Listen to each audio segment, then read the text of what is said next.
If you are positive you will see opportunities instead of obstacles. अगर आप positive हैं, अगर आप सकारात्मक हैं, तो आपको अपॉर्चुनिटीज़ दिखाई देंगी, आपको अवसर, आपको मौके दिखाई देंगे, ना कि ऑब्स्टिकल्स यानी कि बाधाएं, रुकावटें। क्योंकि देखिए, जब भी आप कोई काम करते हैं तो हमेशा ऐसा तो नहीं है कि आप बिल्कुल स्मूथली जो है उस काम को कर ले जाते हैं। कोई भी काम हो, ठीक है, सिर्फ पढ़ाई की बात नहीं है, कोई भी और काम भी हो सकता है। हमेशा तो ऐसा नहीं होता, कुछ ना कुछ बीच में रुकावटें, कुछ बाधाएं, कुछ तकलीफ़ें आती हैं। लेकिन अगर आपका एटीट्यूड जो है उस काम के प्रति, ठीक है, या ओवरऑल इन जनरल आपका अगर एटीट्यूड पॉजिटिव है, तो आप उस बाधा को भी कैसे दूर करना है, उस ऑब्स्टिकल को भी कैसे अपॉर्चुनिटी बनाना है, ठीक है, वो आपदा में अवसर वाला जो एक अभी नया शुरू हुआ है ट्रेंड, है ना, आपदा में अवसर। वो आपदा में अवसर आप कैसे निकाल पाते हैं, वो तभी हो सकता है अगर आप पॉजिटिव होंगे तो। इसीलिए पॉजिटिव रहें। चुनौतियाँ, तकलीफ़ें, बाधाएं हर व्यक्ति को हर काम में आती हैं, ठीक है। ऐसा नहीं है कि आपको लगता है कि यार कोई भी दुख तकलीफ़ है, मैं कुछ भी करता हूँ या करती हूँ तो हमेशा मेरे साथ ही ऐसा क्यों होता है, मेरे ही काम जो है वो पूरे क्यों नहीं हो पाते हैं, या इनमें कुछ बीच में चैलेंजेस या कुछ रुकावटें क्यों आ जाती हैं और मेरे साथ ही ऐसा क्यों होता है। तो सिर्फ आपके साथ ही ऐसा नहीं होता है, ऐसा सबके साथ होता है, ठीक है, या मैं कहूँ कि ऑलमोस्ट सभी के साथ होता है, ठीक है। तो लेकिन वही है कि जो लोग पॉजिटिव एटीट्यूड रखते हैं वो उन चुनौतियों को पार कर जाते हैं और अपना काम जो है वो पूरा कर लेते हैं। और जो लोग जो है फिर वो पॉजिटिव नहीं होते हैं, वो उस चुनौती से हार मान लेते हैं और उस काम को छोड़ देते हैं। तो इट इज़ बेटर कि आप पॉजिटिव रहें और कोई भी ऑब्स्टिकल, कोई भी चुनौती आती है उसको अवसर बनाएं और आगे बढ़ें। तो हेलो एवरीवन, वेलकम टू ओकुल इंडिया के सबसे अफोर्डेबल लर्निंग प्लेटफॉर्म में आप सभी लोगों का एक बार फिर से बहुत बहुत स्वागत है। 18 सितंबर 2024 वेडनेसडे यानी बुधवार का दिन, और इंडियन एक्सप्रेस न्यूज़ एनालिसिस की आईना सीरीज़ लेकर मैं शांतनु सनवाल एक बार फिर से आपके सामने हाजिर हूँ। तो चलिए शुरू करते हैं। तो आज के न्यूज़पेपर पर चलेंगे उससे पहले मैं आप लोगों को फिर से एक बार ये जानकारी दूंगा कि हमारा जो सीसेट का लाइव कोर्स है जो 5 अक्टूबर से शुरू होने वाला है, इसमें अगर आप लोग एनरोल करना चाहते हैं तो कर लीजिएगा। आज का दिन मिला के एनरोलमेंट के लिए सिर्फ 3 दिन बचे हुए हैं, क्योंकि 20 तारीख को एनरोलमेंट जो है वो बंद हो जाएगा। सिर्फ 999 में आपको ये बैच प्रोवाइड किया जा रहा है और इसमें सी सेट के जो तीनों ही पोर्शंस होते हैं, दैट इज़ एप्टीट्यूड, रीजनिंग और कॉम्प्रिहेंशन, उन तीनों ही सेक्शंस को कवर किया जाएगा। और बाकी इसके फीचर्स यहाँ पर भी दिए गए हैं और नीचे डिस्क्रिप्शन में एक लिंक दिया हुआ है, उसके थ्रू जाके आप इसकी जो अदर डिटेल्स हैं वो भी चेकआउट कर सकते हैं और वहाँ से एनरोल भी कर सकते हैं। तो अगर आप लोग इसमें इंटरेस्टेड हैं तो जल्द से जल्द एनरोल कर लें, क्योंकि मैंने आपको बताया कि एनरोलमेंट जो है वो 20 तारीख को बंद हो जाएगा। और ये भी ध्यान रखिएगा कि अगर इस कोर्स में अगर आप सही स्ट्रेटजी के साथ चलते हैं तो आपके 100+ मार्क्स, ठीक है, 200 में से 100 से ज़्यादा मार्क्स आपके सी सेट में कहीं नहीं जाते। आपको सिर्फ 66 मार्क्स चाहिए, हालांकि क्वालिफाइंग नेचर का पेपर होता है, बट फिर भी अगर हम लोग सही तरीके से चलेंगे तो 100+ मार्क्स जो है वो आपके सी सेट में बड़े आराम से आएंगे। एट ओनली 999 सिर्फ आपसे हम ले रहे हैं और आपका लगभग 2 से ढाई महीने के आसपास का समय लेंगे, ठीक है, अप्रॉक्सीमेट मान के चलते हैं। और उसके बाद थोड़ा सा आप लोगों के, जब तक पेपर नहीं होता है तब तक आप लोगों को सेल्फ प्रैक्टिस करते रहनी होगी, और इतना ही अगर आप लोग कर लेंगे तो डेफिनेटली 100+ मार्क्स आप लोग ले आएंगे, ये मेरी गारंटी है। लेकिन उसके लिए आपको कुछ तो करना पड़ेगा, है ना। तो मैं चाहता हूँ कि ज़्यादा कुछ ना करें, सिर्फ इस कोर्स में एनरोल कर लें, बाकी जिम्मेदारी हमारी और प्रैक्टिस आपकी, ठीक। चलिए, और आप में से जो भी लोग इन सेशंस को यूट्यूब पर देखते हैं, और अगर आपको किसी भी तरीके से हमारे जो एफर्ट्स हैं अगर वो हेल्पफुल लग रहे हैं, कंटेंट हेल्पफुल लग रहा है, आपकी किसी भी तरीके से अगर हेल्प हो रही है, तो मैं आपसे ये रिक्वेस्ट करूँगा कि आप लोग इस QR कोड या UPI ID का इस्तेमाल करके कुछ ना कुछ कंट्रीब्यूट करने की कोशिश करें। सभी लोग कंट्रीब्यूट करने की कोशिश करें, थोड़ा थोड़ा अमाउंट, सो दैट कि हमारी भी थोड़ा सा हेल्प होगी। और डेफिनेटली इसका जो बेनिफिट है वो आपको ही मिलेगा, क्योंकि सेशंस जो हैं वो यूट्यूब पर लंबे समय तक इसी तरीके से चल पाएंगे, ठीक है। चलिए, अब हम लोग आज के न्यूज़पेपर पर चलते हैं और आज के आर्टिकल्स देखते हैं कि क्या क्या हैं। तो ये हमारा आज का न्यूज़पेपर है। फ्रंट पेज पर ऐसा कोई बहुत खास आर्टिकल नहीं है। यहाँ पर दिल्ली की मैंने आपको कल खबर बताई थी, है ना, दिल्ली में जो है वो अरविंद केजरीवाल ने यहाँ पर इस्तीफ़ा दे दिया है और दिल्ली की नई मुख्यमंत्री जो है इनका नाम सामने आ गया है, दैट इज़ आतिशी सिंह जो है ये दिल्ली की नई मुख्यमंत्री होंगी। हालांकि इनका अभी शपथ ग्रहण समारोह नहीं हुआ है, तो लेकिन अरविंद केजरीवाल जो है उन्होंने इस्तीफ़ा दे दिया है, तो इनका नाम सामने आ गया है कि ये नई मुख्यमंत्री होंगी। तो इसी के साथ दिल्ली की तीसरी महिला मुख्यमंत्री हैं ये, ठीक है। सबसे लंबे समय तक दिल्ली में जिस महिला मुख्यमंत्री का शासन रहा है वो है कांग्रेस की शीला दीक्षित। दूसरे नंबर पर आती है बीजेपी की सुषमा स्वराज, और तीसरे नंबर पर अब है ये, ठीक है, आम आदमी पार्टी की आतिशी सिंह। तो ये तीसरी ऐसी महिला है जो दिल्ली की मुख्यमंत्री बन रही है, ठीक है। ये पॉइंट आप ध्यान रखिएगा। बाकी ऐसा यहाँ पर और कुछ खास नहीं है। ये एक इमेज दिख रही है यहाँ पर, आपको पता है कि जम्मू कश्मीर में इलेक्शंस जो हैं वो आज से शुरू हो रहे हैं, ठीक है ना। 3 फेजेस में चुनाव है। आज पहला फेज़ है 18 सितंबर, 25 सितंबर को दूसरा फेज़ है, और जो तीसरा फेज़ होगा वो 1 अक्टूबर को होगा, ठीक है। और 2014 के बाद पहली बार यहाँ पर चुनाव हो रहे हैं, क्योंकि 2014 के बाद 2019 में वहाँ पर जब ये धारा 370 हटाई गई, आर्टिकल 370 को एब्रोगेट किया गया, उसके बाद से वहाँ पर लगातार प्रेसिडेंट रूल लगा हुआ था, तो इसलिए वहाँ पर कोई इलेक्शंस नहीं हुए थे। तो 10 साल के बाद पहली बार यहाँ पर चुनाव होने जा रहे हैं, ठीक है। तो आप में से कोई लोग अगर जम्मू कश्मीर से बिलोंग करते हैं और आपके वहाँ भी अगर आज वोटिंग है, तो मैं आप लोगों से भी रिक्वेस्ट करूँगा कि ज़रूर आप भी निकलिए, अपने आस पड़ोस के लोगों के साथ बाहर निकलिए और चुनाव जो है वो उसमें ज़रूर पार्टिसिपेट करिए। आज अगर चुनाव है या आपके पास मतलब आपके वहाँ अगर अगले फेज़ में 25 तारीख को या तीसरे फेज़ में 1 अक्टूबर को चुनाव है, तो ज़रूर बाहर निकलिएगा। खुद भी जाइएगा, अपने घर वालों को भी ले जाइएगा, आस पड़ोस के लोगों के साथ ज़रूर जाइएगा और वोट ज़रूर दीजिएगा, ठीक है। चलिए आगे बढ़ते हैं। बाकी यहाँ पर ऐसा कोई बहुत खास न्यूज़ नहीं है, मतलब जो हमारे एग्ज़ाम पॉइंट ऑफ व्यू से काम की हो। मैं आपको एक आर्टिकल जो है वो शेयर करूँगा जो आप लोगों को पढ़ना होगा, that is reaping the silver dividend. ये आर्टिकल बेसिकली बात कर रहा है, अभी हमने कुछ दिनों पहले ही बात की थी कि जो आयुष्मान भारत या प्रधानमंत्री जन आरोग्य योजना है ना, वो 70 साल से ऊपर के लोगों के लिए एक्सटेंड की गई है, कि 70 साल से ऊपर के लोग इर्रिस्पेक्टिव ऑफ देयर इनकम उनको उस स्कीम में शामिल कर लिया गया है। तो यहाँ पर जो है इस आर्टिकल में बात ये की जा रही है कि नेशनल हेल्थ इंश्योरेंस स्कीम जो वो एल्डरलीज के लिए एक्सटेंड की गई है, ये एक अच्छा कदम है, ठीक है। ये एक नेसेसरी स्टेप है, लेकिन ये एडिक्वेट स्टेप नहीं है। इससे हम ये नहीं कह सकते कि हेल्थ केयर की जितनी भी समस्याएं हैं वो सारी की सारी दूर हो जाएंगी। तो यहाँ पर इनका बेसिकली फोकस इन्होंने इस बात को लेकर किया है कि जो हमारे हेल्थ केयर सिस्टम्स हैं उनमें भी रिफॉर्म या उनमें भी किसी प्रकार के कुछ सुधार करने ज़रूरी हैं, तब जाके जो हेल्थ केयर सिस्टम है वो पूरी तरीके से बेहतर बन सकता है। तो एक बार इस आर्टिकल को आप लोग ज़रूर पढ़िएगा, ठीक है। मैं आप लोगों के साथ शेयर करूँगा ये।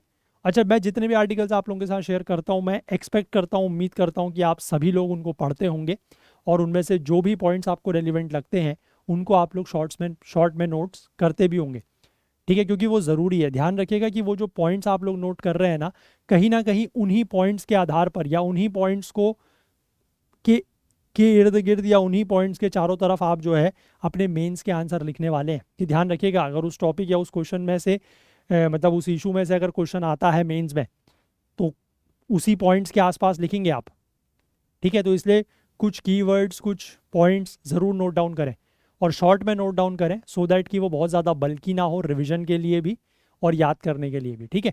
और हर एक टॉपिक के ऊपर आपके पास मतलब जैसे कोई भी अगर सिलेबस में टॉपिक है, चाहे वो स्टैटिक हो, मैं आपको एक चीज़ बताता हूँ कि जैसे मान लीजिए कोई भी आपका जो सिलेबस है, अब सिलेबस अगर आप उठा के देखोगे, है ना, यूपीएससी की मैं बात कर रहा हूँ, अगर आप सिलेबस उठा के देखोगे तो प्रीलिम्स का सिलेबस तो ऐसा यूपीएससी ने कुछ डिफाइन किया ही नहीं है प्रॉपरली, उसको तो छोड़ दो, ठीक है। अगर हम मेंस के सिलेबस की बात करें तो मेंस में आपको जीएस पेपर 1 2 3 4 करके दिए हुए हैं, ठीक है। बाकी आपका ऑप्शनल अलग है, 1 2 3 4 आपको दिया हुआ है। अब 1 2 3 4 में आपको ये पता है कि आपको कुछ पॉइंट्स दिए हुए हैं कि ये चीज़ें हैं, तो आपके पास एक चीज़ का ध्यान रखिएगा, अगर मैं स्टैटिक की बात करूँ तो कम से कम, ठीक है, कम से कम आपके पास इतना कंटेंट हर पॉइंट को लेकर, जो भी वर्ड, ठीक है, जो भी वर्ड, ये चीज़ का ध्यान रखिएगा कि जो भी वर्ड आपके सिलेबस में लिखा हुआ है उस वर्ड को लेकर कम से कम आपके पास इतना कंटेंट होना चाहिए आपके नोट्स में कि आप उसमें से 250 वर्ड का आंसर लिख सकें, क्योंकि क्वेश्चन का पैटर्न तो वही है, या तो 150 वर्ड्स या 250 वर्ड्स, है ना, 10 मार्क्स 15 मार्क्स। तो इसलिए ध्यान रखिएगा कि आपके पास इतना कंटेंट होना चाहिए कि आप भले ही वो कंटेंट अभी आपने शॉर्ट में लिखा हो, उसको आप एक्सपेंड करके उतना बना सकते हो, बट ध्यान रखिएगा। ठीक है, तो इसलिए नोट्स बनाने को भी ना एक मतलब एक थोड़ा सा टेक्निक लगेगी। ऐसा नहीं कि आपने एक कॉपी उठाई और बस आप एक सिरे से आर से पार लिखते चले गए, ऐसे नहीं होगा। आपको कोई अगर आप कॉपी बना रहे हो जीएस पेपर वाइज, आप लोग मैं उम्मीद करता हूँ बनाते होगे, उसमें भी आपको सेक्शंस बनाने पड़ेंगे, अलग अलग टॉपिक के सेक्शंस बनाने पड़ेंगे। ठीक है, हर टॉपिक के लिए आपके पास 4 5 10 पेज होने चाहिए, क्योंकि आप अगर कुछ स्टैटिक उसमें लिख रहे हैं, उससे रिलेटेड अगर कोई करंट अफेयर्स आता है तो वो करंट अफेयर्स भी आपको वहीं पर नोट डाउन करना है। ठीक है, क्योंकि at the end of the day आपके पास एक टॉपिक से रिलेटेड, चाहे वो स्टैटिक चीज़ हो, ठीक है, चाहे उससे रिलेटेड कोई करंट की चीज़ हो, कोई डेटा हो, कोई फैक्ट्स हो, कुछ भी हो, वो सारी चीज़ें एक जगह पर होनी चाहिए। वो चाहे 8 पन्ने की हो, 10 पन्ने की हो, 5 पन्ने की हो, 4 पन्ने की हो, डिपेंडिंग अपॉन की टॉपिक कितना बड़ा है। ठीक है, लेकिन वो होनी एक ही जगह पे चाहिए, क्योंकि अदरवाइज वो चीज़ें फिर रिवाइज नहीं होंगी। अगर आप हैफजर्ड तरीके से लिखोगे कि आपने जीएस पेपर 2 का आप स्टैटिक एक जगह पे लिखते जा रहे हो, ठीक है, फिर उससे रिलेटेड कोई करंट अफेयर्स आ रहा है तो उसकी आपने एक अलग ही कॉपी बना रखी है, तो आप जिस समय रिवीजन करोगे, आप कैसे करोगे मुझे बताओ, आप कैसे रिवीजन करोगे? है ना, बड़ा मुश्किल काम हो जाएगा वो, इसलिए ये चीज़ का ध्यान रखिएगा। क्लियर है? थोड़ा सा इन चीज़ों को अब जितना, अगर अभी आप अपनी तैयारी शुरू कर रहे हैं या स्टार्टिंग फेज में है, तो अभी से इन चीज़ों को जितना ज़्यादा मैनेज कर सकते हैं, जितना ज़्यादा सिंप्लीफाई कर सकते हैं, उतना ज़्यादा कर लें। ठीक है, अदरवाइज़ ये सारी चीज़ें आप सीख खुद भी जाएंगे 1 2 साल के बाद, भले ही मैं आपको नहीं भी बताऊं या कोई नहीं भी बताए, 1 2 साल के बाद आपको ये खुद ब खुद समझ में आ जाएगा, लेकिन उसमें आपके 2 साल बर्बाद हो जाएंगे। तो इट इज़ बेटर कि शुरुआत में आपको थोड़ा सा ये कम्बरसम टास्क लगेगा, कि बड़ा अजीब सा टास्क है कि हर टॉपिक के लिए 10 10 पन्ने छोड़ने हैं, या 10 10 पन्ने के बाद आपको कुछ चीज़ लिखनी है ना। फिर जैसे आपने मान लीजिए कोई भी टॉपिक लिखा, जैसे मान लो यही वाला टॉपिक की मैं बात कर रहा हूँ, ठीक है, ये हेल्थ केयर की बात हो गई, या आप इसको एल्डरलीज के इश्यूज़ को लेकर बात कर सकते हैं। तो एल्डरली के इश्यूज़ को लेकर आपने मान लीजिए कोई कहीं से कुछ और चीज़ लिखी है, आपने फिर इसमें से कुछ पॉइंट्स लिख लिए। अब आपने कुछ पॉइंट्स इधर लिखे हैं, कुछ पॉइंट्स उधर लिखे हैं, कि कुछ इस कॉपी में कुछ उस कॉपी में। तो बाद में at the time of exam, जब आप रिवीजन कर रहे होगे बिफोर द एग्ज़ाम, आप उसको कैसे कंसोलिडेट करोगे? एक ही टॉपिक को आपने कुछ पॉइंट्स, 5 पॉइंट यहाँ से पढ़े, 2 पॉइंट यहाँ से पढ़े, 3 पॉइंट यहाँ से पढ़े, वो दिमाग में नहीं याद होगा, वो दिमाग में टिकेगा नहीं, ये ध्यान रखना। इसलिए कोई भी एक इशू है, कोई भी एक टॉपिक है, उसके सारे के सारे पॉइंट्स को एक ही जगह पर रखना। वो आपके लिए शुरुआत में थोड़ा सा मेहनत लगेगी, थोड़ा सा आपको शुरुआत में उसको लेकर पेन ज़रूर होगा, बट बाद में at the time of revision वो आपके बहुत काम आएगा, ये ध्यान रखिएगा। ठीक है, चलिए, ये थोड़ा सा मेरी तरफ से एक छोटा सा सजेशन था, अगर आप चाहें तो इसको इम्प्लीमेंट कर सकते हैं। चलिए, इसके बाद अगले पेज पर एक आर्टिकल है, जो Biden's India history, India story. ये बेसिकली बात कर रहे हैं कि किस तरीके से 2020 में जब जो बाइडेन चुनाव जीत के आए, उसके बाद किस तरीके से भारत और अमेरिका के बीच के जो संबंध रहे हैं, वो किस तरीके के रहे हैं अंडर द जो बाइडेंस प्रेसिडेंसी, उसकी यहाँ पर ये बात कर रहे हैं। ठीक है, अब सी राजा मोहन का आर्टिकल है, वैसे तो इंपॉर्टेंट होता है, बट यहाँ पर अगर आप देखेंगे तो ये आर्टिकल ऐसे बहुत ज़्यादा बल्कि है। पूरा का पूरा मैं आर्टिकल कवर करूंगा, it will be a time taking task. ठीक है, आर्टिकल तो खैर इंपॉर्टेंट है, मैं आप लोगों के साथ शेयर भी करूंगा, पढ़िएगा एक बार ज़रूर, बट इस आर्टिकल को मैं आज एक अलग तरीके से कवर करने की कोशिश करूंगा। ठीक है, और वो अलग तरीका ये है कि मैं इस आर्टिकल की आप लोगों के लिए शॉर्ट में समरी लेके आया हूँ। ठीक है, इस आर्टिकल को हम लोग शॉर्ट में समरी के फॉर्म में समझेंगे, है ना। हालांकि मैंने इसको बहुत ज़्यादा कुछ डिज़ाइन नहीं किया, जैसे बाकी सेशंस में आप देखते होंगे और जगह प्लेटफॉर्म्स में ना काफ़ी ज़्यादा डिज़ाइनिंग करके लाते हैं, पीपीटी वगैरह बना के, वो डिज़ाइनिंग मुझसे नहीं होती, थोड़ा सा मैं उसमें उतना ज़्यादा एक्सपर्ट नहीं हूँ, तो मैं सिंपल लेके आया हूँ। ठीक है, और सिंपल तरीके से मैं आपको इसमें जो भी पॉइंट्स दिए गए हैं वो बताऊँगा। तो यहाँ पर देखो क्या लिखा गया, आई होप आपको ये दिख रहा है, मैं थोड़ा सा अगर और जूम इन कर लूँ तो अब सही है। देखो, यहाँ पर ये लिखा है कि ये जो आर्टिकल है, ये बात करता है about the evolving partnership between India and the United states. Evolving partnership मतलब कि किस तरीके से भारत और अमेरिका के बीच के जो संबंध हैं वो इवॉल्व हो रहे हैं, वो ऊपर बढ़ रहे हैं, आगे बढ़ रहे हैं under the prime minister Narendra Modi and president Joe Biden. ठीक है, एंड फोकस बेसिकली यहाँ पर होने वाला है अभी जो इनकी रिसेंट मीटिंग होने वाली है। कहाँ पर होने वाली है? वेलमिंगटन में, दैट इज़ इन डेलावेयर। अभी आपको पता है या नहीं पता, आई डोंट नो, 21 तारीख के दिन से 3 दिन की प्रधानमंत्री मोदी की अमेरिका यात्रा जो है वो जाने वाले हैं। और वहाँ पर बेसिकली जो क्वाड समिट है, ठीक है, क्वाड समिट की बैठक भी होगी और उसके साथ साथ बाइलेटरल मीटिंग्स भी जो है वो आपस में होंगी। तो उसी की यहाँ पर ये बात कर रहे हैं। अब यहाँ पर ये जो डिस्कशंस है, these discussions celebrate the significant progress made over the past 4 years. पिछले 4 सालों में जो काफ़ी ज़्यादा तरक्की या प्रोग्रेस की गई है, किन किन क्षेत्रों में, जैसे कि हाई टेक्नोलॉजी में, डिफेंस में या रीजनल सिक्योरिटी में, तो उनको लेकर यहाँ पर चर्चाएं जो हैं वो होंगी। अब विल्मिंगटन को यहाँ पर बेसिकली चूज़ क्यों किया गया है? वैसे तो क्योंकि जो बाइडेन अभी तो राष्ट्रपति हैं, है ना, तो वो तो वॉशिंगटन डीसी या न्यूयॉर्क जैसे शहरों में भी इस तरीके की बैठक कर सकते हैं।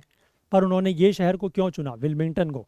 विल्मिंगटन को बेसिकली इसलिए चुना गया है क्योंकि ये उनका घर है, ठीक है, ये उनका बेसिकली होम टाउन है। And it coincides with the broader discussion at the quad forum, क्योंकि क्वाड फोरम की जो मीटिंग है वो भी यहाँ पर होने वाली है, ठीक है। यूएस, इंडिया, जापान और ऑस्ट्रेलिया क्वाड में शामिल हैं, तो वो भी यहाँ पर मिलेंगे और साथ में बायलैटरल मीटिंग भी होगी, वही मैंने आपको बताया।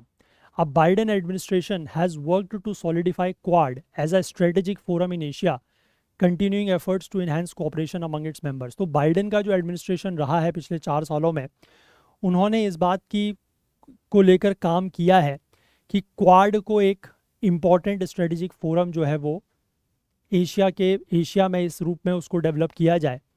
और इस तरीके के एफर्ट्स को कंटिन्यू किया जा रहा है कि उसके जो मेंबर्स हैं, ठीक है, क्वाड के, चाहे वो यूएस है, इंडिया है, जापान है और ऑस्ट्रेलिया है, उसके बीच के जो मेंबर्स हैं उनके कोऑपरेशन को बढ़ाने के लिए।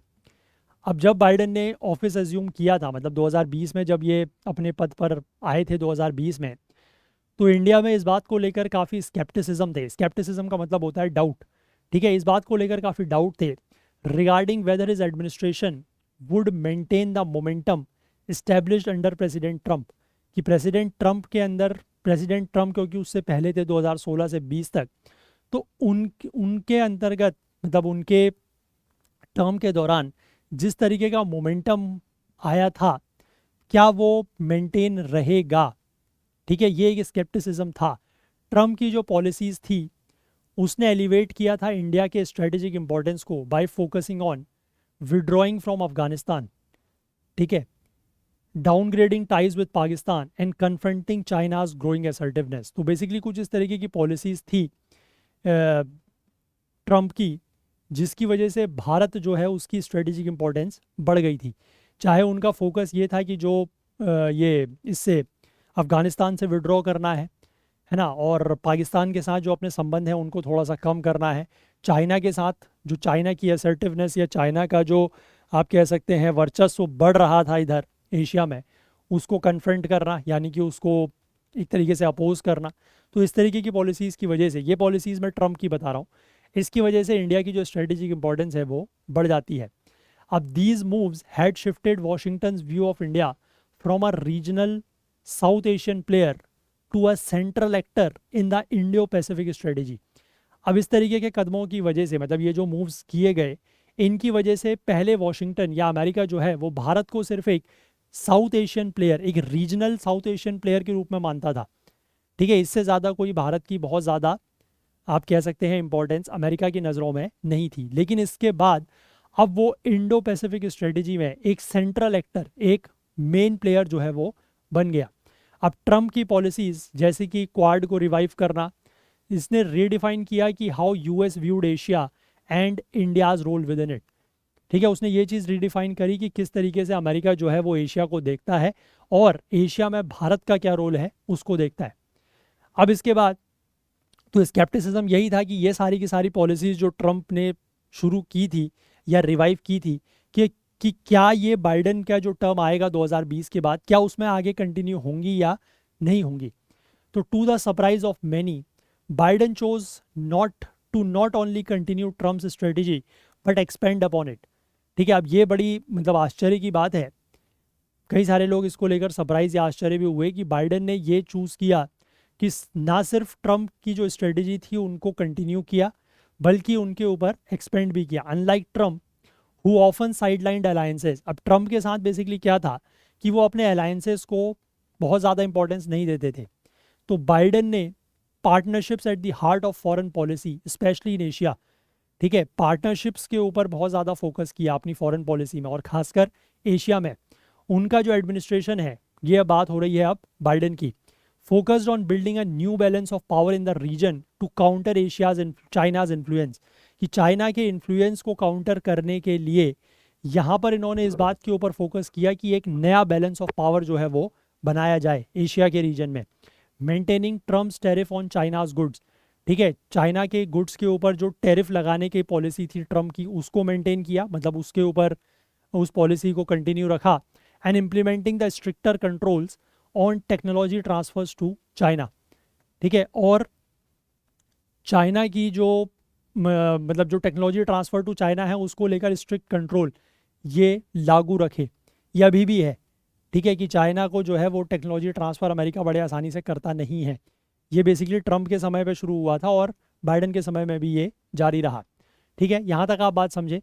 इसके बाद आगे लिखा है कि बाइडेन की जो अप्रोच है to Asia also included other key steps such as elevating the Quad to the summit level just months after taking office and launching the AUKUS partnership with the UK and Australia, which would see Australia gain nuclear propulsion technology.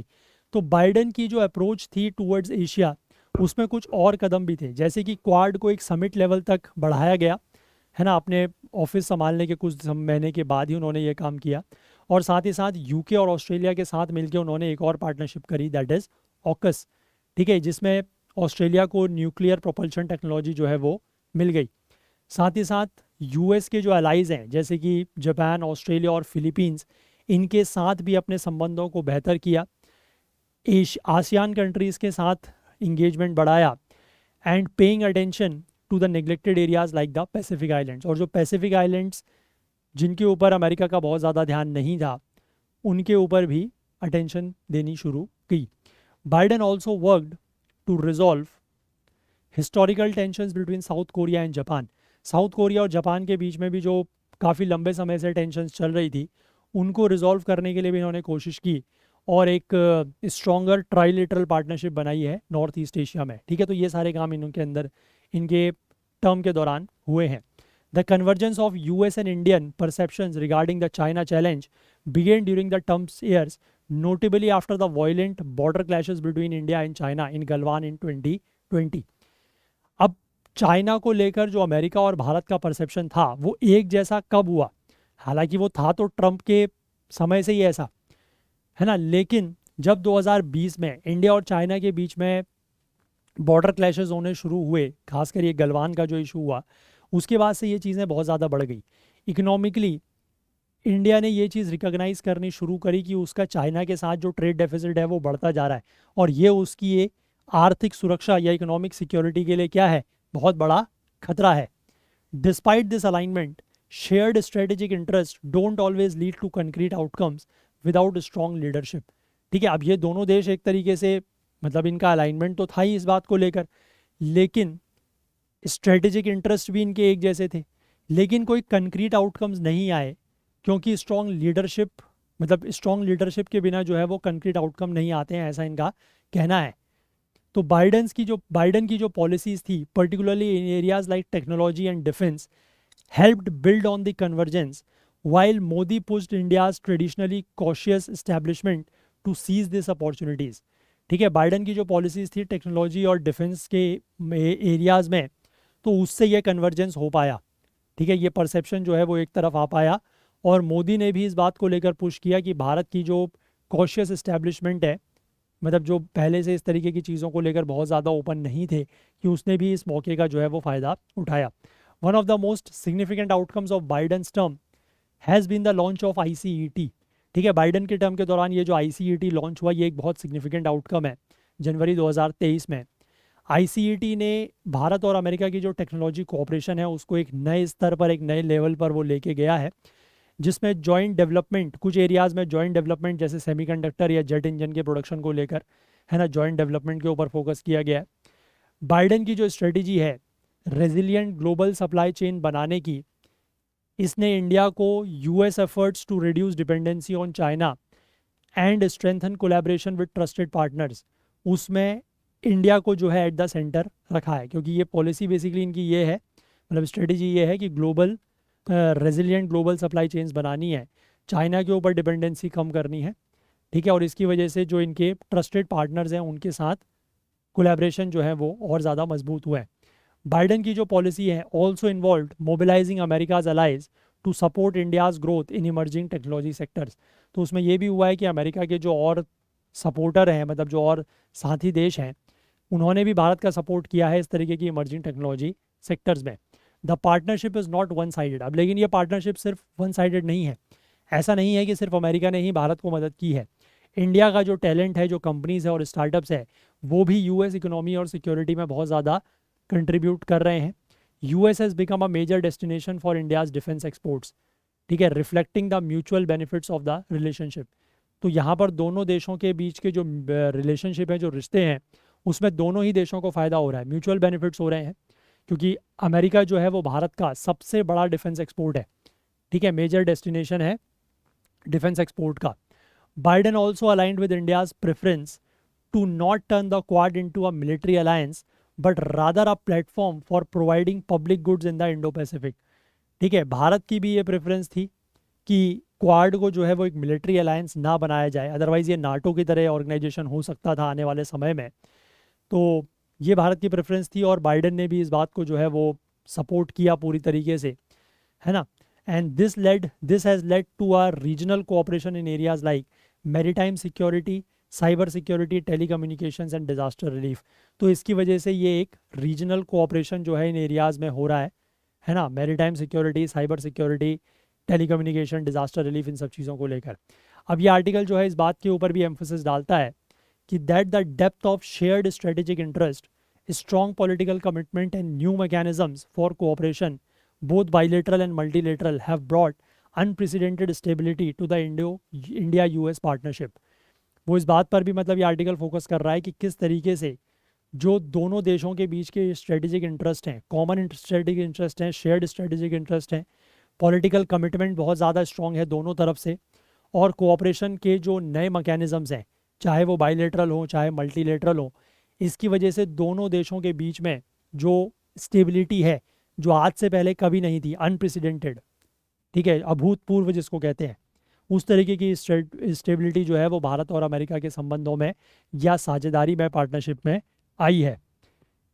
The relationship has also weathered several challenges, कई सारे जो चुनौतियां या challenges थी उनको भी इस रिश्ते ने दूर किया है।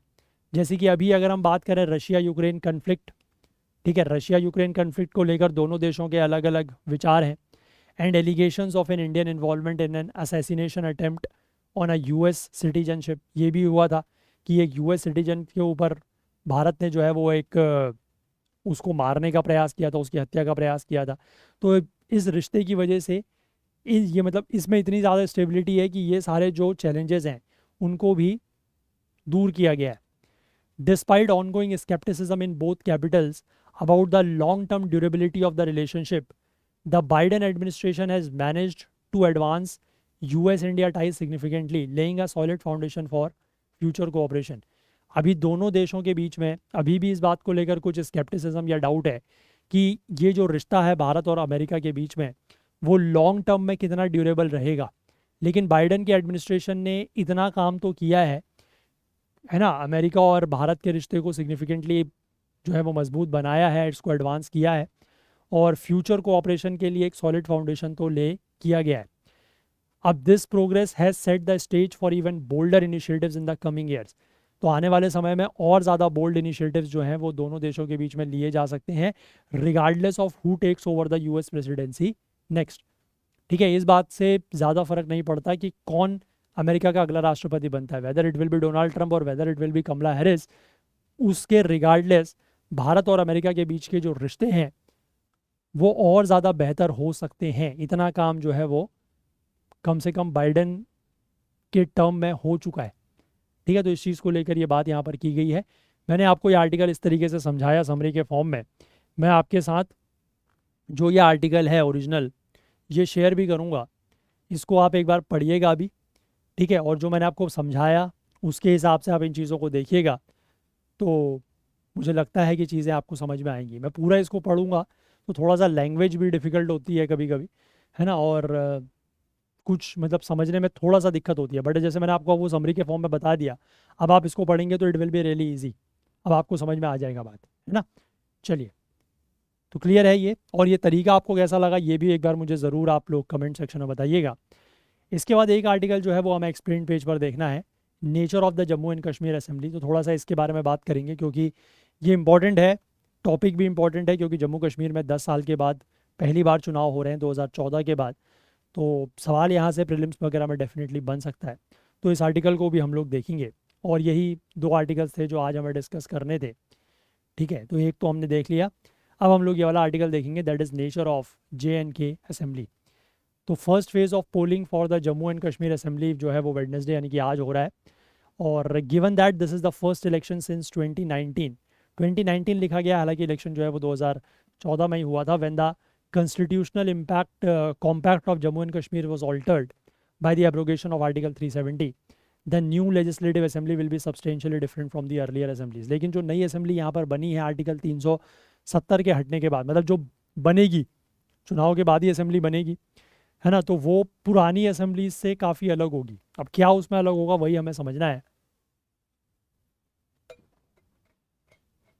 तो 2019 में जो आर्टिकल 370 हटाया गया, तो उसमें जो संवैधानिक बदलाव किए गए, कॉन्स्टिट्यूशनल चेंजेस किए गए अगस्त 2019 में, उसमें सबसे बड़ी चीज़ तो ये हुई कि जम्मू कश्मीर का जो स्टेटहुड था, यानी कि जम्मू कश्मीर का जो राज्य का दर्जा था वो छीन लिया गया, ले लिया गया, और नई असेंबली जो है वो यूनियन टेरिटरी के लिए होगी, है ना। ये तो पॉइंट है ही है कि जो नई असेंबली बनेगी वो यूनियन टेरिटरी की असेंबली होगी, it will not be N assembly of a state, क्योंकि जम्मू कश्मीर अभी स्टेट नहीं है। तो what powers will the new assembly of Jammu Kashmir have. अब जम्मू कश्मीर की जो नई असेंबली या विधानसभा बनेगी, जो कि एक यूनियन टेरिटरी की विधानसभा होगी, ये ध्यान रखिएगा, तो उसके पास क्या क्या शक्तियाँ, क्या क्या पावर्स होंगी वो यहाँ पर बताया गया है, तो उसको देखते हैं। तो यहाँ पर सबसे पहले लिखा गया है जम्मू कश्मीर, पुडुचेरी एंड दिल्ली। अब इन तीनों का जिक्र इसलिए है क्योंकि ये 3 यूनियन टेरिटरीज़ हैं, ठीक है, ये 3 यूनियन टेरिटरीज़ हैं जहाँ पर असेंबलीज़ हैं, ठीक। बाकी जितनी भी यूनियन टेरिटरीज़ हैं वो दे आर विदाउट असेंबली, ठीक। अब जम्मू कश्मीर रीऑर्गेनाइजेशन एक्ट 2019 जो है, जिसके तहत जम्मू कश्मीर का जो स्टेटस है वो बदला गया था, इसने 2 यूनियन टेरिटरीज़ बनाई। एक तो यूनियन टेरिटरी ऑफ लद्दाख जिसमें लेजिस्लेचर नहीं होगा, और दूसरा union territory of Jammu Kashmir with legislature. ये तो आपको पता है, खूब बढ़िया मतलब कॉमन बात है ना। अब ये अमेंडमेंट जो है इसमें क्या किया गया 2019 के एक्ट के तहत, first schedule of the constitution, हमारे संविधान की जो पहली अनुसूची है उसमें बदलाव किया गया, क्योंकि उसमें सारे के सारे स्टेट्स और यूनियन टेरिटरीज़ का नाम दिया हुआ है, ठीक है, तो उसमें बदलाव किया गया। इसके बाद हमारे कॉन्स्टिट्यूशन का जो आर्टिकल 3 है, संविधान के अनुच्छेद 3, उसमें भी बदलाव किया गया। उसमें बेसिकली क्या है कि formation of a new states and alteration of areas, boundaries और नेम्स ऑफ एग्जिस्टिंग स्टेट्स, ठीक है, इससे डील करता है आर्टिकल 3, तो इसमें भी बदलाव किया गया। इसके बाद एक आर्टिकल 239 है जो कि एडमिनिस्ट्रेशन ऑफ यूनियन टेरिटरीज से डील करता है। उस आर्टिकल में ये लिखा गया है कि दैट एवरी यूनियन टेरिटरी, ठीक है, हर केंद्र शासित प्रदेश, shall be administered by the president, उसको एडमिनिस्टर किया जाएगा राष्ट्रपति के द्वारा, acting to such extent as he thinks fit through an administrator, ठीक है, एक एडमिनिस्ट्रेटर के थ्रू राष्ट्रपति जो है वो हर यूनियन टेरिटरी को क्या करेंगे, एडमिनिस्टर करेंगे। मतलब अगर आप ओवरऑल कंट्रोल की बात करें किसी भी यूनियन टेरिटरी के ऊपर तो वो राष्ट्रपति का है। अब लेकिन राष्ट्रपति हर यूनियन टेरिटरी को खुद तो एडमिनिस्टर नहीं कर सकते, तो वो एक एडमिनिस्ट्रेटर के थ्रू उसको एक्सटेंड को एडमिनिस्टर करते हैं, ठीक है। अब ये जो जम्मू कश्मीर रीऑर्गेनाइजेशन एक्ट था 2019 का, इसका सेक्शन 13 ये कहता है, एक आर्टिकल 239A है, ठीक है, आर्टिकल 239A पहले भी था। Article 239A of the constitution जो है वो बात करता है about the creation of local legislatures और काउंसिल ऑफ मिनिस्टर्स और बोथ फॉर यूनियन टेरिटरीज, कि कुछ यूनियन टेरिटरीज के लिए लोकल लेजिस्लेचर को बनाया जाए या मंत्री परिषद बनाया जाए या दोनों बनाया जाए, तो उसको लेकर आर्टिकल 239A है। जो कि basically union territory of Puducherry के ऊपर लागू होता था। लेकिन जो 2019 का के एक्ट का सेक्शन 13 है, उसमें ये भी बोला गया कि आर्टिकल 239A जो है वो आज के बाद से, मतलब 2019 के बाद से, ये जम्मू कश्मीर की यूनियन टेरिटरी के ऊपर भी लागू होगा। ठीक है, कि वहाँ पर भी जो है वो लोकल लेजिस्लेचर्स और काउंसिल ऑफ मिनिस्टर्स और बोथ फॉर यूनियन टेरिटरीज इनको क्रिएट किया जा सकता है। मैं आपको एक बार ये आर्टिकल दिखाता हूँ, इसमें मुझे आपको एक और इम्पॉर्टेंट पॉइंट दिखाना है। ठीक है, फिर मैं आगे चलूँगा, 1 मिनट रुकिएगा।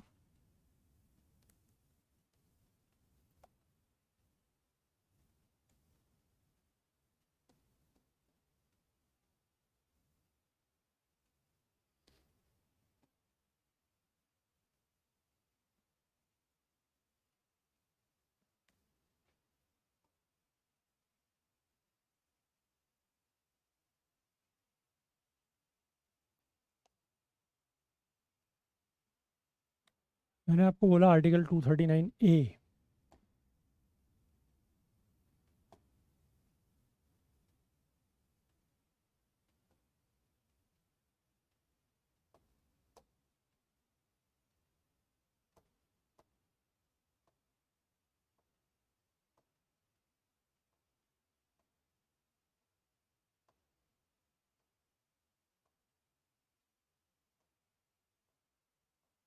ये देखो आर्टिकल 239A क्या कहता है, देखो दिख रहा है, 239A that is creation of local legislatures और काउंसिल ऑफ मिनिस्टर्स और both for certain union territories. इसमें लिखा है कि पार्लियामेंट में by law create for the union territory of Puducherry. पहले पुडुचेरी था, इसमें मैंने बताया ना कि ये पहले जब ये लाया गया था, जब ये वाला आर्टिकल ऐड किया गया, that was through 14th constitutional amendment. ठीक है, 14th constitutional amendment act of 1962 से इसको ऐड किया गया था। उस समय ये सिर्फ पुडुचेरी के ऊपर लागू होता था। तो उसमें ये बोला गया है कि पार्लियामेंट कोई भी कानून बना सकती है, और कानून के तहत क्या कर सकती है कि किसी भी यूनियन टेरिटरी के लिए, खासकर मतलब पुडुचेरी की बात की गई है, एक ऐसी बॉडी बना सकती है जो या तो पूरी तरीके से इलेक्टेड हो या पार्टली नॉमिनेटेड पार्टली इलेक्टेड हो, कि वो उस यूनियन टेरिटरी के लेजिस्लेचर के रूप में काम कर सकती है। ठीक है, या फिर काउंसिल ऑफ मिनिस्टर्स बनाए जा सकते हैं, और या फिर दोनों बनाए जा सकते हैं। ठीक है, with such constitution power and functions in each case as may be specified in the law. जिस भी तरीके से उस लॉ में लिखा गया हो उसके हिसाब से उनकी क्या पावर्स रहेंगे, क्या फंक्शंस रहेंगे, कौन कौन जो है वो बनेगा, काउंसिल ऑफ मिनिस्टर्स में शामिल होगा, लेजिस्लेचर में शामिल होगा, उन सब चीज़ों को लेकर पार्लियामेंट लॉ बना सकता है। यह आर्टिकल 239A कहता है। ठीक है, एक तो ये बात हो गई। और यही मैंने आपको बताया कि यहाँ पर जो ये देखो लिखा हुआ है ना, ये 3 के आगे स्टार लगाया हुआ है, ये स्टार का मतलब यहाँ पर नीचे मेंशन किया गया है कि article 239 has been made applicable to union territory of Jammu Kashmir by the Jammu and Kashmir reorganisation act of 2019, उसके सेक्शन 13 के हिसाब से। वही मैंने पीछे आपको बताया एक्ट में, है ना, आर्टिकल में ही मैंने आपको यही बताया कि जम्मू कश्मीर रीऑर्गेनाइजेशन एक्ट 2019 का जो सेक्शन 13 है, उसके तहत ही आर्टिकल 239A को जम्मू कश्मीर के ऊपर भी लागू किया गया। पहले ये सिर्फ पुडुचेरी के ऊपर लागू होता था। ठीक है, यहाँ तक बात समझे। अच्छा, एक पॉइंट इसमें जो है वो आप और नोट डाउन कीजिएगा, और वो ये लिखा हुआ है कि any such law as is referred to in clause 1। ठीक है, ये पूरा का पूरा जो मैंने आपको बताया A B ये दोनों क्लॉज 1 के पार्ट थे। तो क्लॉज 1 में जो यहाँ पर लॉ की बात की गई है, ठीक है, कि पार्लियामेंट जो है वो लॉ बना सकता है, shall not be deemed to an amendment of this constitution. ठीक है, for the purposes of article 368। Article 368 का जो पर्पज़ है, क्योंकि आर्टिकल 368 किसकी बात करता है, अमेंडमेंट्स की, है ना, तो आर्टिकल 368 के पर्पज़ के लिए ये कोई भी जो लॉ होगा ये इस कॉन्स्टिट्यूशन में अमेंडमेंट नहीं माना जाएगा। ये इंपॉर्टेंट पॉइंट है। ठीक है, ये ध्यान रखिएगा, स्टेटमेंट के फॉर्म में क्वेश्चन आ सकता है, बड़ा ही टिपिकल क्वेश्चन बनेगा, मतलब स्टेटमेंट बनेगा, और जिसने इस चीज़ को डिटेल में नहीं समझा होगा वो नहीं कर पाएगा कि आर्टिकल 239 के अंतर्गत पार्लियामेंट के पास जो पावर है लॉ बनाने की, वो लॉ जो है that is not deemed to be an amendment under this constitution for the purpose of article 368। क्योंकि आर्टिकल 368 में ही अमेंडमेंट की बात है, तो आर्टिकल 368 के अंतर्गत वो अमेंडमेंट नहीं माना जाएगा। ठीक है, आर्टिकल 239A के अंतर्गत कोई लॉ अगर पार्लियामेंट बनाता है तो। Not with understanding that it contains any provision which amends or has the effect of amending this constitution, है ना, इसके बावजूद भी कि उसमें कोई भी ऐसा प्रावधान हो जो या तो इस संविधान को अमेंड कर रहा हो या उसका इफेक्ट ये हो कि वो संविधान को अमेंड कर रहा है, लेकिन इसके बावजूद भी इस आर्टिकल के अंतर्गत कोई भी अगर पार्लियामेंट लॉ बनाती है तो वो क्या होगा, वो अमेंडमेंट नहीं माना जाएगा। ठीक है, ये ध्यान रखना, shall not be deemed to be an amendment of this constitution, इस संविधान का अमेंडमेंट या संशोधन नहीं माना जाएगा। ये पॉइंट इंपॉर्टेंट है, ध्यान रखना। ठीक है, इसीलिए मैंने आपको ये अलग से पूरा आर्टिकल दिखा के बताया है, ये यहाँ पर मेंशन नहीं है। ठीक है, यहाँ तक बात समझ गए। अब इसके बाद आगे लिखा है, तो 2 यूनियन टेरिटरी की बात तो हो गई, पुडुचेरी बता दिया मैंने आपको, जम्मू कश्मीर बता दिया। अब तीसरी यूनियन टेरिटरी जिसमें लेजिस्लेचर है वो सिर्फ दिल्ली है। दिल्ली के लिए एक अलग ही आर्टिकल है, दैट इज़ आर्टिकल 239AA, क्योंकि नेशनल कैपिटल के रूप में दिल्ली का जो कॉन्स्टिट्यूशनल स्टेटस है वो यूनिक है, और इसको लेकर कई बार सुप्रीम कोर्ट में जो है वो केसेस वगैरह भी हुए हैं। सुप्रीम कोर्ट ने अपना जो जजमेंट डिलीवर किया है 2018 और 2023 में, उसमें जो लेजिस्लेचर है दिल्ली का, यानी कि दिल्ली की जो विधानसभा है, उसकी पावर्स को अपहेल्ड किया है ना। Constant politically charge tussle between the lieutenant governor and the state government has seen in the recent years, लेकिन दोनों के बीच में, यानी कि दिल्ली के जो एलजी हैं और जो वहाँ की राज्य सरकार है, उसके बीच में टसल लगातार चलता रहता है, और वो अभी भी चलता है ना। दिल्ली के केस में जो 3 सब्जेक्ट हैं, यानी कि land, public order and police, ये एलजी के लिए रिजर्व हैं, मतलब कॉन्स्टिट्यूशनली ये 3 पॉइंट रिजर्व हैं, 3 सब्जेक्ट रिजर्व हैं, लेकिन जो कंट्रोल ओवर सर्विसेज हैं या जो ब्यूरोक्रेट्स हैं, ठीक है, ब्यूरोक्रेसी है, ये बोन ऑफ कंटेंशन रहा है between the state and the centre. After the SC clarified that the LG can not exercise independent discretion on subjects other than the 3 reserved subjects, the center enacted legislation in 2023 bringing services under the control of LG. This too is now under challenge before the court. ये तो आपको पता है, पिछले साल हम लोगों ने डिटेल में डिस्कस भी किया था कि सुप्रीम कोर्ट ने ये कहा था कि जो ये 3 इश्यूज़ हैं, लैंड, पब्लिक ऑर्डर और पुलिस, इसके अलावा बाकी जितने भी पावर्स हैं या बाकी जितने भी सब्जेक्ट्स हैं, ये सारे के सारे दिल्ली की सरकार के अंडर में रहेंगे या उसके लेजिस्लेचर के अंडर में रहेंगे। ठीक है, ये एलजी के पास नहीं रहेंगे, एलजी के पास इनको लेकर डिस्क्रिशन पावर नहीं होगी। लेकिन वही है कि जब सुप्रीम कोर्ट ने ये क्लैरिफाई किया, उसके बाद एक ऑर्डिनेंस लाया गया पहले, उस ऑर्डिनेंस को बाद में पार्लियामेंट में पास करा के ऐसा एक कानून बना दिया गया जिसमें ये सर्विसेज जो हैं ये भी एलजी के अंतर्गत दे दी गई। ठीक है, और हालांकि इसको भी अभी सुप्रीम कोर्ट के सामने चैलेंज किया गया है, बट अब कब फैसला आएगा कह नहीं सकते। इसके बाद दिल्ली का जो एंटी करप्शन ब्यूरो है वो भी राज्य और केंद्र के बीच में जो है वो, अब केंद्र यहाँ पर बार बार इसलिए लिखा गया है क्योंकि एलजी जो है वो केंद्र को रिप्रेजेंट कर रहे हैं, ठीक है ना, क्योंकि यूनियन टेरिटरी की बात हो रही है, स्टेट की बात नहीं हो रही है, ध्यान रखना। ठीक है, तो इसलिए स्टेट और सेंटर के बीच में ये भी एक टसल रहा है। होम मिनिस्ट्री ने 2015 में एक नोटिफिकेशन जारी किया था जिसमें ये कहा था कि Delhi will have the control of ACB only to the extent that it deals with Delhi bureaucrats and not the government officers in the territorial jurisdiction of Delhi. उसमें ये कहा गया था कि जो एंटी करप्शन ब्यूरो है दिल्ली का, उसको लेकर दिल्ली की जो सरकार है उसका कंट्रोल रहेगा, लेकिन सिर्फ इस हद तक कि वो जो दिल्ली के ब्यूरोक्रेट हैं सिर्फ उनके ऊपर कंट्रोल रहेगा, मतलब उनको लेकर, उनके मामलों को लेकर। ऐसे नहीं कि दिल्ली में, क्योंकि दिल्ली तो एक राजधानी है, तो वहाँ पर जो बाकी ऑल इंडिया लेवल के जो ब्यूरोक्रेट्स हैं वो भी काम करते हैं, तो उनके ऊपर दिल्ली के जो एंटी ये है करप्शन ब्यूरो, उसका कोई रोल नहीं रहेगा। Even so, the consent of the MHA is required to prosecute central government officers working in the Delhi government। और इसमें भी यह है कि अगर सेंट्रल गवर्नमेंट ऑफिसर्स जो दिल्ली सरकार में काम कर रहे हैं, क्योंकि दिल्ली सरकार में सेंट्रल गवर्नमेंट ऑफिसर्स भी काम करते हैं, तो उनको भी प्रोसिक्यूट करने के लिए MHA का कंसेंट लगता है। ठीक है, अब इसके बाद असेंबली की अगर हम पावर्स की बात करें, अब हम जम्मू कश्मीर पर आ जाते हैं, ये हमने इधर उधर की बातें कर ली।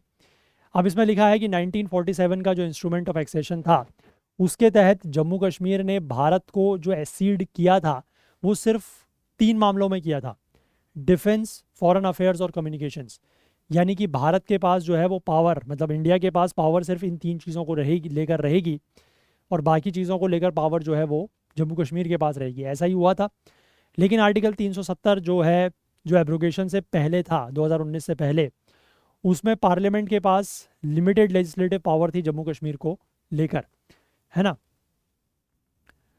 अब over the years, however the centre's law making power was extended to cover several other subjects in the union list. अब उसमें धीमे धीमे जो है वो कई सारे और यूनियन लिस्ट के अंतर्गत जो भी और सब्जेक्ट्स थे उनको भी कवर किया गया, वो सेंटर ने अपने लॉ मेकिंग पावर के तहत उसको एक्सटेंड किया। इसके बाद 2019 का जो रीऑर्गेनाइजेशन एक्ट बना, उसने एक अलग ही स्ट्रक्चर बना दिया जिसमें एलजी के पास, जम्मू कश्मीर में भी एलजी होते हैं, तो एलजी के पास जो है वो मच बिगर रोल है with compared with the state assembly. And this can be understood from the two की प्रोविजंस। इसको हम दो प्रोविजन से समझ सकते हैं कि एलजी की पावर वहाँ पर बहुत ज़्यादा है। सबसे पहले सेक्शन 32 कहता है इस एक्ट का, जम्मू कश्मीर रीऑर्गेनाइजेशन एक्ट 2019 का, ये डील करता है with the extent of legislative power of the assembly. ठीक है, असेंबली की जो लेजिस्लेटिव पावर है उसका क्या दायरा है उसको लेकर ये डील करता है। और ये कहता है कि that subject to the provisions of this act, इस एक्ट के प्रोविजन के सब्जेक्ट रहते हुए the legislative assembly may make laws for the whole or any part of the union territory of Jammu and Kashmir with respect to any of the matters enumerated in the state list except the subjects mentioned at entries 1 and 2, namely public order and police respectively, or the concurrent list in the 7th schedule to the Constitution of India in so far as any such matter is applicable in relation to the union territories। तो उसमें ये कहा गया है कि जम्मू कश्मीर की जो विधानसभा है उसके पास ये पावर है कि वो जम्मू कश्मीर के किसी भी पार्ट को लेकर या पूरे जम्मू कश्मीर को लेकर कोई भी लॉ बना सकता है। जो स्टेट लिस्ट के सब्जेक्ट हैं उनको लेकर, उसमें भी लेकिन दो सब्जेक्ट के ऊपर नहीं बना सकता, वन इज़ पब्लिक ऑर्डर और दूसरा पुलिस, और कंकरेंट लिस्ट के ऊपर जो है वो ये लॉ नहीं बना सकता है। ठीक है, ये यहाँ पर लिखा गया है। जबकि स्टेट्स के पास ये पावर होती है कि वो कंकरेंट लिस्ट के ऊपर भी लॉज बना सकते हैं, लेकिन वो इस हद तक होने चाहिए कि वो लॉ जो है केंद्र का अगर लॉ है उस इशू को लेकर तो उसके कॉन्ट्रेरी या रिपग्नेंट नहीं होना चाहिए, उसके विरुद्ध नहीं होना चाहिए, है ना।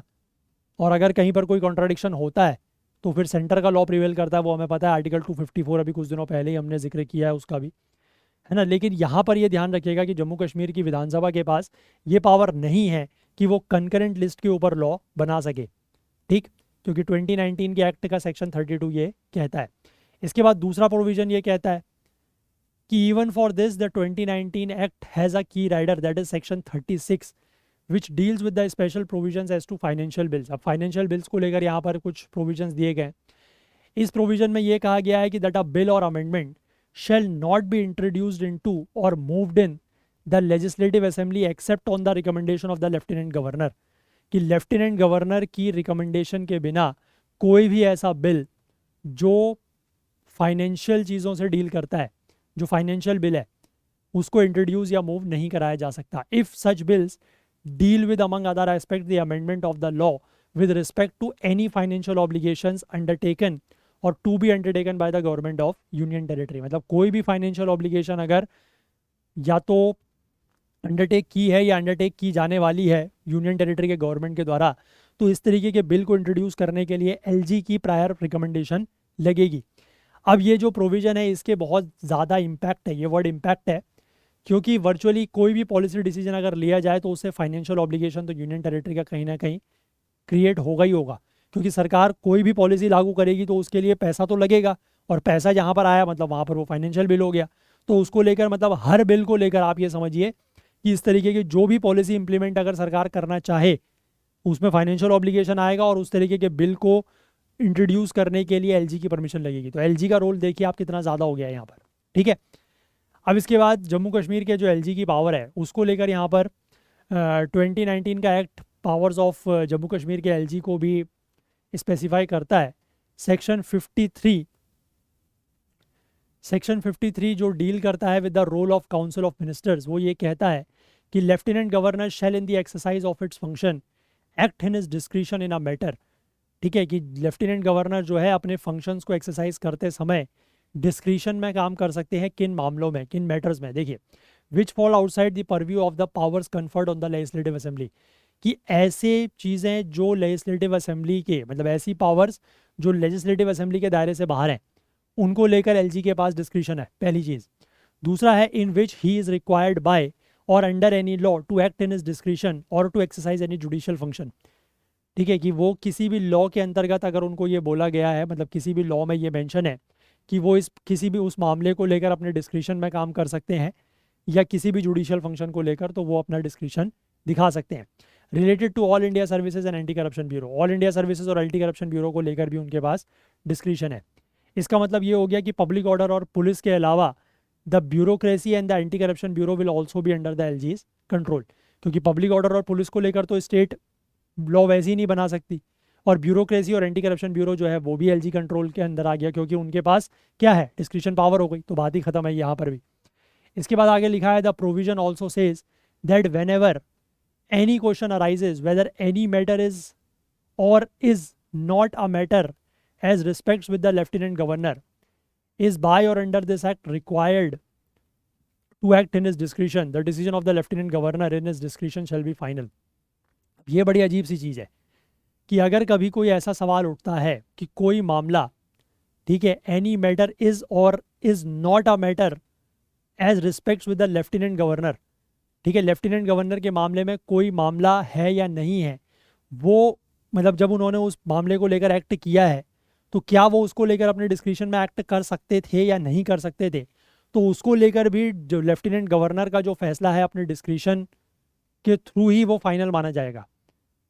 ठीक है, कि मतलब जैसे मान लो मेरे पास ये पावर हैं कुछ डिस्क्रिशन पावर्स हैं, अब मैंने कोई मैटर में एक्शन ले लिया, अब मैं उस मैटर में एक्शन ले सकता था, अपना डिस्क्रिशन उस मामले में यूज़ कर सकता था या नहीं कर सकता था, उसको लेकर भी फैसला फाइनल कौन लेगा, वो मैं ही लूँगा। ठीक है, तो ये बड़ी अजीब सी चीज़ है। And the validity of anything done by the lieutenant governor shall not be called in question on the ground that he ought or ought not to have acted in his discretion. और उन्होंने कुछ भी अगर किया है, ठीक है, तो उसकी जो वैलिडिटी है वो इस आधार पर उसका सवाल नहीं पूछा जाएगा कि उन्होंने अपने डिस्क्रिशन में जो है वो काम किया है या नहीं किया है। The question whether any and if so what advice was tendered by the ministers to the lieutenant governor shall not be inquired into any court. और ये भी है कि मिनिस्टर्स ने लेफ्टिनेंट गवर्नर को क्या एडवाइस दी है वो भी किसी कोर्ट में उसकी इंक्वायरी नहीं हो सकती है। ये तो स्टेट्स और सेंटर के केस में भी होता है। अब in the run up to the elections the series of administrative changes have extended the powers of the LG. अभी जब ये चुनाव का मतलब टाइम आ रहा था तो कई सारे और इस तरीके के एडमिनिस्ट्रेटिव चेंजेस किए गए हैं जिससे एलजी की पावर और ज़्यादा बढ़ गई है कि उनके पास अब ये भी पावर है कि वो एडवोकेट जनरल को भी अपॉइंट कर सकते हैं, है ना, लॉ ऑफिसर्स को भी अपॉइंट कर सकते हैं, और उनका जो and to give him a say in decision regarding prosecution and sanctions, prosecution और सेंक्शंस को लेकर भी उनके पास डिसीजंस लेने की पावर है। तो एलजी की पावर यहाँ पर बहुत ज़्यादा बढ़ाई गई है। ठीक है, जैसे दिल्ली के केस में हो रहा है, दिल्ली के केस में पहले नहीं था लेकिन अब उसको लॉज वगैरह ला के किया जा रहा है, एक्ट वगैरह बना के, तो उसी तरीके की चीज़ यहाँ पर 2019 में इन्होंने पहले ही कर दी है और अभी उसमें ये और ज़्यादा चेंजेस करके और बढ़ा रहे हैं। तो अगर इस तरीके से, मेरा कहना ये है, अब आप लोगों का इसमें क्या विचार है आप बता सकते हैं कि एलजी की पावर अगर इतनी ज़्यादा रखी जाती है तो आप इस चीज़ को समझिए कि अगर तो देखिए कोई ऐसी यूनियन टेरिटरी है जहाँ पर लेजिस्लेचर नहीं है, क्योंकि लेजिस्लेचर का मतलब होता है पॉपुलर गवर्नमेंट। ठीक है, क्योंकि वो लेजिस्लेचर में जो लोग बैठे हैं वो जनता के द्वारा चुन के आए हैं। ठीक है, दैट इज़ बेसिकली डेमोक्रेसी, वो डेमोक्रेटिक प्रोसेस के थ्रू चुन के आए हैं, है ना, जनता ने उनको चुन के भेजा है। अब जनता के चुने हुए जो विधायक हैं, जो सांसद हैं, विधायक हैं, उन्हीं में से सरकार बननी है। अब अगर उस सरकार के पास पावर्स कम है, ठीक है, या पावर्स सरकार के पास कम है कंपैरिजन टू द एलजी, तो आप ये समझिए कि फिर जो पॉपुलर गवर्नमेंट है उसका कहीं ना कहीं कंसेप्ट जो है वो इफेक्ट होता है, ऐसा मुझे लगता है एटलीस्ट। आप लोगों का इसमें क्या विचार है आप लोग ज़रूर बताइएगा। यही चीज़ जो है वो दिल्ली में भी हुई है और हाल फिलहाल के समय में इससे इससे होता क्या है ना, मैं आपको एक चीज़ बताऊँ, इससे होता ये है कि सरकार और एलजी के बीच में जो टसल्स हैं वो बहुत ज़्यादा बढ़ते हैं। ठीक है, कोई भी काम जो है वो बहुत ज़्यादा स्मूथ तरीके से नहीं हो पाता है और इससे जो प्रभावित होता है, जो अफेक्टेड होता है, वो होती है आम जनता, जनरल पब्लिक, क्योंकि जनरल पब्लिक के काम अटकते हैं। ठीक है, फाइल इधर से उधर घूम रही है, उधर से इधर घूम रही है, सरकार ने एलजी के पास भेजी, एलजी ने जो है उस पर साइन नहीं किया, उसको अटकाए रखा, फिर वापस भेजी। ठीक है, कुछ उसमें रिकमेंडेशन या सुझाव देके या कुछ भी करके, तो वो चीज़ें चलती रहती हैं। उसकी वजह से परेशान होता है आम आदमी, आम आदमी in the sense general public, common man. ठीक है ना, तो इस तरीके के टसल्स जो हैं वो ना के बराबर मिनिमम होने चाहिए, then it will be a government और गुड गवर्नेंस आप कह सकते हैं, क्योंकि गवर्नेंस और government is both for the public, welfare of the public, है ना। लोगों के भलाई के लिए ही तो सरकार है, लोगों के भलाई के लिए ही शासन है। अगर लोगों की भलाई नहीं हो रही है या लोगों के काम पूरे नहीं हो रहे हैं तो फिर ऐसे शासन का और ऐसे सरकार का क्या करना है, कोई मतलब ही नहीं बनता, ठीक है ना। तो इस बारे में आप लोगों का क्या विचार है, आप मुझे कमेंट सेक्शन में ज़रूर बताइएगा। फिलहाल आज के जो हमारे आर्टिकल्स थे वो यही थे, और जो मैंने आपको पीछे वो समरी के फॉर्म में आर्टिकल पढ़ाया उसको लेकर भी आप एक बार अपनी जो विचार है कि कैसा आपको वो लगा वो भी आप एक बार ज़रूर बताइएगा, ठीक है। चलिए, और आप में से जो भी लोग आईना सीरीज़ की मंथली कंपाइल्ड पीडीएफ्स लेना चाहते हैं उनके पास ये सारे ऑप्शंस अवेलेबल हैं कि आप 2 रुपये per day, less than ₹2 per day में आप ले सकते हैं, ओनली एट ₹59। अगस्त महीने की भी लॉन्च हो चुकी है, और इसी तरीके की जुलाई और जून महीने की भी है। अगर आप चाहें तो इनमें से किसी में भी एनरोल कर सकते हैं। अगर आपने ऑलरेडी एनरोल किया हुआ है तो आपको ये मिल जाएगा। इसी तरीके से आप अगर हर महीने परचेज़ करने की बजाय एक बार परचेज़ कर लेते हैं तो आपको हर महीने आपकी प्रोफाइल में ये पीडीएफ्स मिल जाएंगी जब भी लॉन्च होती है, then you can download them. तो 16 महीने की पीडीएफ आपको ओनली एट ₹680 में मिलती है, और ये आपको थोड़ा सा सस्ती भी पड़ेगी एज़ कम्पेयर टू दीज, ठीक है। ये तो ₹59 में मिल रही है, और ये अगर आप देखेंगे तो आपको अराउंड ₹42-43 के आसपास में मिल जाती है एक मंथ की, है ना। तो 12 महीने की अगर आप लेते हैं तो 510 में मिलती है। इसी तरीके से 6+2 यानी कि 8 महीने की लेते हैं तो 345 में मिलती है, और 4 महीने की अगर आप लेते हैं 3+1 तो 175 में मिलती है। अगर आप में से किसी में भी एनरोल करना चाहें तो आप कर सकते हैं। बाकी आप हमारे ऐप को प्ले स्टोर से ज़रूर डाउनलोड करें, और अगर आपने किसी भी हमारे वीडियो कोर्स में एनरोल किया हुआ है तो आप वीडियोस डाउनलोड करके ऑफलाइन भी देख सकते हैं। बाकी हमारा आईना सीरीज़ के जो फुल कोर्सेज़ हैं वो चाहे मंथली हैं, 3 मंथ 6 मंथ्स के सभी कोर्सेज़ हैं। इनमें से अगर आप किसी कोर्स में एनरोल करना चाहें तो आप कर सकते हैं। और इसी तरीके से लास्ट ईयर के कोर्सेज़ भी हैं, और लास्ट ईयर के हम आपको एक जुलाई 2023 से लेकर जून 2024 तक के बीच की एक पीडीएफ्स भी दे रहे हैं, कंपाइल्ड पीडीएफ 499 में ओनली इन इंग्लिश। तो अगर आप चाहें तो इसमें भी एनरोल कर सकते हैं। बाकी हमारे CSET का जो बैच है वो 5 अक्टूबर से शुरू होने वाला है। एनरोलमेंट 20 तारीख को इसका बंद हो जाएगा, तो 3 दिन आपके पास अभी भी हैं। तो आप में से जो भी लोग इंटरेस्टेड हैं वो जल्द से जल्द एनरोल कर रहे हैं। नीचे डिस्क्रिप्शन में लिंक दिया हुआ है, उसके थ्रू जाके आप इसकी डिटेल्स चेकआउट कर सकते हैं और वहीं से एनरोल भी कर सकते हैं। बाकी अगर आपको हमारा एफर्ट जो है वो अगर किसी भी तरीके से हेल्पफुल लग रहा है तो मैं आपसे रिक्वेस्ट करूँगा कि प्लीज़ कुछ ना कुछ कंट्रीब्यूट करने की कोशिश जो है वो आप लोग ज़रूर करें, सो दैट कि हमारी भी थोड़ा सा हेल्प होगी, और इस तरीके के सेशन जो है वो यूट्यूब पर और लंबे चल पाएंगे। तो चलिए, अगर आपको आज का सेशन पसंद आया हो तो लाइक ज़रूर करें, ज़्यादा से ज़्यादा शेयर करें। आपके जो भी डाउट्स हैं, जो क्वेरीज़ हैं वो आप कमेंट कर सकते हैं। चैनल को अभी तक आपने सब्सक्राइब नहीं किया है तो वो ज़रूर कर लें। बेल आइकन प्रेस करना ना भूलें ताकि वीडियोस की नोटिफिकेशन आपको ऑन टाइम मिल सकें, और साथ ही साथ अपना प्यार, अपना सहयोग जो है वो हमारे साथ बनाए रखें। हाईलाइटेड आर्टिकल्स आपको करंट अफेयर्स ओकुल टेलीग्राम चैनल पर मिलते हैं, जिसका लिंक नीचे डिस्क्रिप्शन में दिया हुआ है, या फिर आप इसको करंट अफेयर्स ओकुल सर्च करके भी ज्वाइन कर सकते हैं, या इस QR कोड को स्कैन करके भी ज्वाइन कर सकते हैं। तो चलिए, आज के लिए इतना ही रखते हैं, बाकी कल को फिर से मिलेंगे इंडियन एक्सप्रेस न्यूज़ एनालिसिस की आईना सीरीज़ के साथ। तब तक के लिए अपना बहुत बहुत ध्यान रखें। Please do take care of yourself. Thank you, have a nice day, bye bye.